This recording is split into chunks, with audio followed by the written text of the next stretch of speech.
মাত্র 100 টাকায় authentic Korean Chinese platter. 100% authentic. কেউ যদি প্রমাণ করতে পারে যে অথেন্টিক না, এর জন্য আমি ফাইন দিতে রাজি আছি। সে যেটা চাইবো ওটা দিব। যেখানে মাত্র 2 ঘন্টায় বিক্রি হয় 30,000 টাকা। আমাদের প্রায় 30,000 টাকা সেল হয় পার ডে। নতুন খাবারের টেস্ট, নতুন ধরনের জিনিস টেস্ট করছি আর কি, ভালো লাগছে। লাস্ট 2.5 বছরের মতো দেশের বাইরে ছিলাম। ওইখানে সুরা নামক ফাইন ডাইনিং এ জব করেছি। আমাদের এক্সিকিউটিভ শেফ ছিলেন শেফ ড্যানি। ও হাতে কলমে এবং লিখিতভাবে অনেক কিছু আমাকে দেখাইছে, শিখাইছে। ওখান থেকে মূলত আমার লাইফের সবচেয়ে বেশি শেখাটা। আপনারা এখানে একদম অথেন্টিক কোরিয়ান চাইনিজ প্ল্যাটার পাবেন একদম রিজনেবল প্রাইসে। প্রাইস টু মাচ কম, যেহেতু স্ট্রিট ফুড ভাই, এখানে স্ট্রিট ফুডের প্রাইস নরমালি কমই থাকে। আমাদের আপনাদের পোষায় কিভাবে?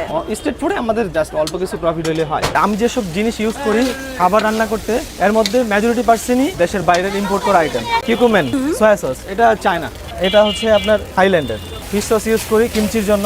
আমাদের এখানে পাওয়া যায় 4 রকমের ফ্রাইড রাইস। নতুন একটা আইটেম আসছে, সেটা হচ্ছে কোরিয়ান বিবিম্বাপ। ওটা একটা ইউনিক ডিশ আর কি আমাদের এখানে। 4 রকমের রাইস হচ্ছে আপনার garlic fried rice, kimchi fried rice, kkakdugi fried rice, plain fried rice. এটা হচ্ছে রাইসের ভ্যারাইটি। আর বিবিম্বাপটা হচ্ছে স্পেশাল। বলবো আপনারা যদি রাইসের মধ্যে ইউনিক কিছু ট্রাই করতে চান তাহলে আপনারা ডেফিনেটলি তাদের প্ল্যাটারটা ট্রাই করতে পারেন। আমার কাছে বেশ ভালো লেগেছে, আমি অবশ্যই রিকমেন্ড করব। কয়টা থেকে কয়টা পর্যন্ত বসেন? আপু 12:30 থেকে 4টা পর্যন্ত খাবার শেষ। আমাদের ঠিকানাটা হচ্ছে দিলকুশা, সুন্দরবন কুরিয়ার সার্ভিসের বিপরীতে, বাংলাদেশ বিমানের অফিসের উল্টা সাইডে, মসজিদের পাশে।